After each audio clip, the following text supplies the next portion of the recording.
नमस्कार दोस्तों, स्वागत है आप सभी का आपके अपने चैनल जीके पॉइंट्स 99 में। दोस्तों, आज की क्लास में हम मध्यकालीन भारत के गुलाम वंश या दास वंश का अध्ययन करेंगे और इसके सभी प्रमुख शासकों के बारे में जानेंगे कि किस शासक ने कितने वर्षों तक राज्य किया और उसकी नीतियाँ क्या रहीं। तो चलिए शुरू करते हैं। सबसे पहले जो है गुलाम वंश का इतिहास जान लेते हैं। तो गुलाम वंश मध्यकालीन भारत का एक राजवंश था जिसने 1206 से 1290 तक शासन किया था। यह वंश भारत का पहला मुस्लिम साम्राज्य था जिसकी स्थापना जो है सुल्तान कुतुबुद्दीन ऐबक ने की थी। कुतुबुद्दीन ऐबक एक तुर्क शासक थे जिन्होंने दिल्ली की सत्ता पर 1206 से 1210 तक शासन किया था। तो गुलाम वंश जो है आपका भारत का पहला मुस्लिम साम्राज्य था और इसके जो सुल्तान थे एक तुर्क शासक थे जिन्होंने जो है दिल्ली की सत्ता पर 1206 से 1210 तक शासन किया था। इसके बाद जो है गुलाम वंश की शुरुआत सन 1206 में मोहम्मद गौरी की मृत्यु के बाद हुई। उस समय कुतुबुद्दीन ऐबक जो है मोहम्मद गौरी के सबसे सक्षम गुलामों में से एक हुआ करते थे। इसी कारण उनकी मृत्यु के बाद उनका सिंहासन ऐबक ने संभाला और यहीं से जो है गुलाम वंश की स्थापना हुई। ऐबक में एक महान शासक होने के सभी गुण थे, लेकिन उनका शासनकाल केवल 4 वर्ष तक ही रहा।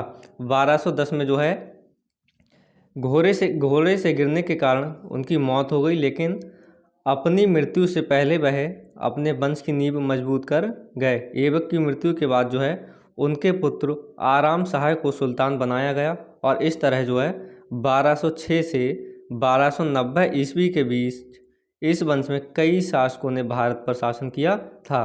तो कुतुबुद्दीन ऐबक जो है मोहम्मद गौरी की मृत्यु के बाद शासक बने, क्योंकि वह जो है मोहम्मद गौरी के सबसे सक्षम गुलामों में से एक थे और उन्हीं के द्वारा जो है गुलाम वंश की स्थापना हुई थी। लेकिन 1210 में घोड़े से गिरने के कारण उनकी मृत्यु हो गई और जो है उनके बाद उनका पुत्र आराम शाह को सुल्तान बनाया गया और 1206 से 1290 के बीच में जो है इस वंश में कई शासकों ने भारत पर शासन किया था।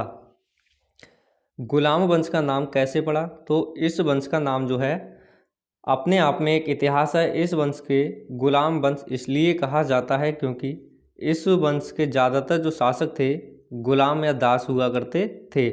यहाँ तक कि इस वंश के जो संस्थापक थे कुतुबुद्दीन ऐबक भी मोहम्मद गौरी के गुलाम थे, जिसके कारण ही इस वंश का नाम गुलाम वंश पड़ा था। और इस वंश को जो है मामलूक वंश या दास वंश के नाम से भी जाना जाता है। गुलाम वंश में जो है अधिकतर शासक जो है किसी न किसी के गुलाम या दास हुआ करते थे, जिस कारण इस वंश का नाम जो है गुलाम वंश पड़ा। और इतिहास में जो है इस वंश को मामलूक या दास वंश के नाम से भी जाना जाता है। इसके जो प्रमुख शासक थे, सबसे पहले कुतुबुद्दीन ऐबक 1206 से 1210 तक इन्होंने शासन किया। उनके बाद उनका पुत्र आराम शाह, जिसका शासनकाल केवल 1 वर्ष रहा, 1210 से 1211। शमसुद्दीन इल्तुतमिश 1211 से 1236 तक। रुकनुद्दीन फिरोज शाह 1236 और इसी वर्ष उनकी पुत्री जो है रजिया सुल्तान 1236 से 1240 4 वर्ष तक शासन किया और मुइजुद्दीन बहराम शाह जो है 1240 से 1242 तक इन्होंने शासन किया था। इनके बाद जो है अलाउद्दीन मसूद शाह, जिनका शासनकाल 1242 से 1246। नासिरुद्दीन महमूद शाह 1246 से 1265। गयासुद्दीन बलबन, जिनका शासनकाल 1265 से 1287। और अजुद्दीन कैकुबाद, जिनका शासनकाल 1287 से 1290 तक रहा। और लास्ट में जो सबसे अंतिम शासक थे कैयूमर्स, इनका शासनकाल जो है 1290 तक ही रहा। तो इस तरह जो है गुलाम वंश में अनेक शासकों ने शासन किया था। तो जानेंगे किस शासक का किस क्षेत्र में क्या योगदान था। सबसे पहले जो है पहले नंबर पर आते हैं गुलाम वंश के संस्थापक कुतुबुद्दीन ऐबक। इनका शासनकाल जो है 1206 से 1210 तक रहा। मोहम्मद गौरी के साम्राज्य में सबसे सक्षम गुलामों में से एक कुतुबुद्दीन ऐबक मूल रूप से तुर्किस्तान का निवासी था। मोहम्मद गौरी की मृत्यु के बाद ऐबक के पास उत्तर भारत के क्षेत्रों का नियंत्रण आ गया और वह दिल्ली सल्तनत का प्रथम शासक भी बन गया। ऐबक के नियंत्रण में उत्तरी भारत का सियालकोट, लाहौर, अजमेर, झांसी, दिल्ली, मेरठ, कोल जो अलीगढ़ का स्थान है, कन्नौज, बनारस, बिहार तथा लखनौती क्षेत्र शामिल था। अपने शासनकाल के दौरान ऐबक को जो है अनेक चुनौतियों और सफलताएं मिली थी। मोहम्मद गौरी की मृत्यु के बाद जो है कुतुबुद्दीन ऐबक ने शासन संभाला था। वह मूल रूप से तुर्किस्तान का निवासी था और उसके नियंत्रण में जो है भारत के अनेक क्षेत्र आए थे, जिसमें उन्होंने अनेक सफलताएं हासिल की और उनके सामने अनेक चुनौतियां भी थीं। उन्होंने दिल्ली में कुब्बत उल इस्लाम नामक मस्जिद, अजमेर में अढ़ाई दिन का झोपड़ा नामक मस्जिद का निर्माण करवाया। इसके साथ ही उन्होंने सूफी संत ख्वाजा कुतुबुद्दीन बख्तियार काकी के सम्मान में दिल्ली के प्रसिद्ध कुतुब मीनार का निर्माण भी करवाया था। ऐसे में उनकी कुशाग्र बुद्धि, व्यवहार एवं सैनिक कुशलता के कारण उन्हें लाक्स बख्श की उपाधि भी दी गई। बता दें कि 1210 ईस्वी में लाहौर में पोलो खेलते हुए घोड़े से गिरने के कारण जो है उनकी मृत्यु हो गई थी। तो कुतुबुद्दीन ऐबक को जो है लाख बख्श भी कहा जाता था और 1210 में घोड़े से गिरने के कारण उनकी मृत्यु हो गई। इसके बाद जो है शमसुद्दीन इल्तुतमिश, जिनका शासनकाल 1211 से 1236 तक 1211 से 1236 तक इनका शासनकाल रहा, जिसमें ऐबक की मृत्यु के बाद आराम शाह ने दिल्ली सल्तनत पर राज किया, परंतु उसका कार्यकाल सिर्फ 8 महीने तक ही था। शमसुद्दीन इल्तुतमिश ने आराम शाह की हत्या करवाकर सन 1211 में दिल्ली पर शासन किया। इल्तुतमिश ने विषम परिस्थितियों में भी अपनी योग्यता, दूरदर्शिता और प्रतिभा के बल पर अपने साम्राज्य को मजबूत किया और 26 वर्षों तक शासन किया। ऐसे में उसे जो है दिल्ली सल्तनत का वास्तविक संस्थापक भी कहा जाता है। कुतुबुद्दीन ऐबक के जो पुत्र था आराम शाह, उसने जो है मात्र 8 महीने तक शासन किया और इल्तुतमिश ने उसकी हत्या करवाकर जो है 1211 में दिल्ली पर शासन किया। उसे जो है दिल्ली सल्तनत का वास्तविक संस्थापक भी कहा जा सकता है।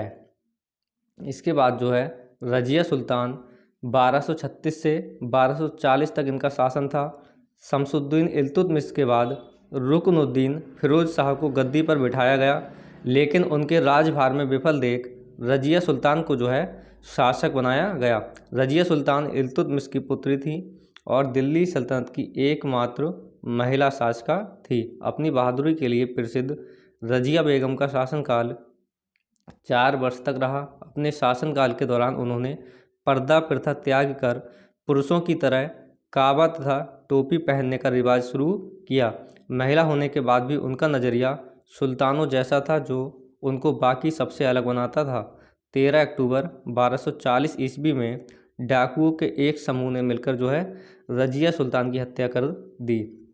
तो रजिया सुल्तान जो है इल्तुतमिश की पुत्री थी और दिल्ली सल्तनत की एकमात्र महिला शासिका थी। उन्होंने जो है कुल 4 वर्ष तक शासन किया और पर्दा प्रथा को त्याग कर पुरुषों की तरह काबा तथा टोपी पहनने का रिवाज शुरू किया।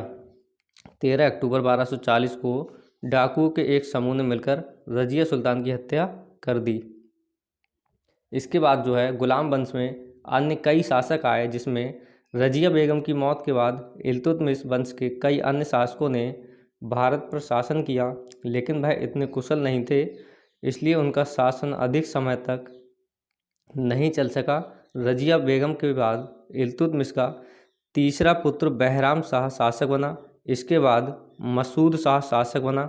वह रुकनुद्दीन का पुत्र था। मसूद शाह के बाद नासिरुद्दीन महमूद को जो है शासक बनाया गया था। इसके बाद जो है गयासुद्दीन बलबन, इन्होंने जो है 1265 से 1287 तक शासन किया।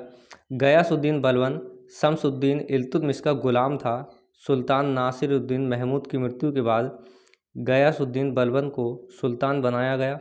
सुल्तान बनने के बाद उसने ईरानी राजत्व को बढ़ावा दिया और अनेक ईरानी परंपराओं को अपनाया।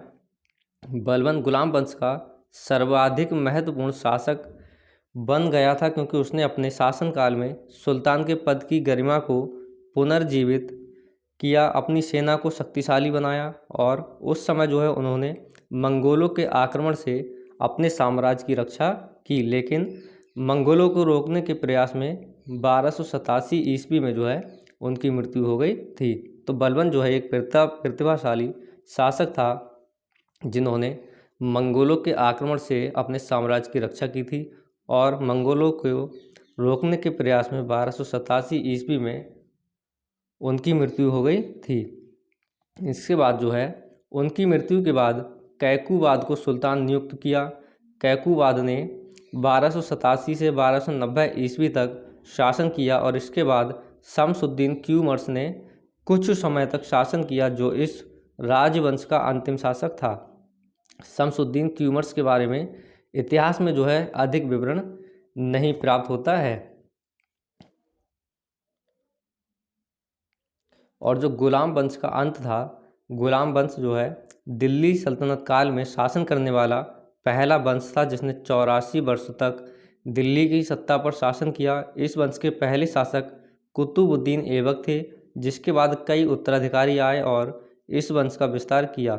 लेकिन 1290 में जलालुद्दीन फिरोज खिलजी ने शमसुद्दीन क्यूमर्स की हत्या कर दी और इस तरह गुलाम वंश समाप्त हो गया। इसके स्थान पर जो है खिलजी वंश आया, जो दिल्ली सल्तनत का दूसरा राजवंश बना। तो खिलजी वंश के जो है जलालुद्दीन फिरोज खिलजी ने क्यूमर्स की हत्या कर दी और 1290 से लेकर 1320 तक जो है खिलजी वंश ने जो है दिल्ली सल्तनत पर दूसरे राजवंश के तौर पर शासन किया। तो इस तरह जो है गुलाम वंश एक ऐसा शासक रहा, जिन्होंने जो है दिल्ली सल्तनत में मुस्लिम साम्राज्य की स्थापना की और गुलाम वंश को बढ़ावा दिया। तो दोस्तों, इस प्रकार आज की क्लास में हमने गुलाम वंश से संबंधित सभी प्रमुख शासकों के बारे में अध्ययन किया है, जो आपके आने वाले सभी एग्ज़ाम्स के लिए महत्वपूर्ण है। तो अगर वीडियो अच्छी लगी हो तो वीडियो को लाइक कीजिए और चैनल को सब्सक्राइब कीजिए।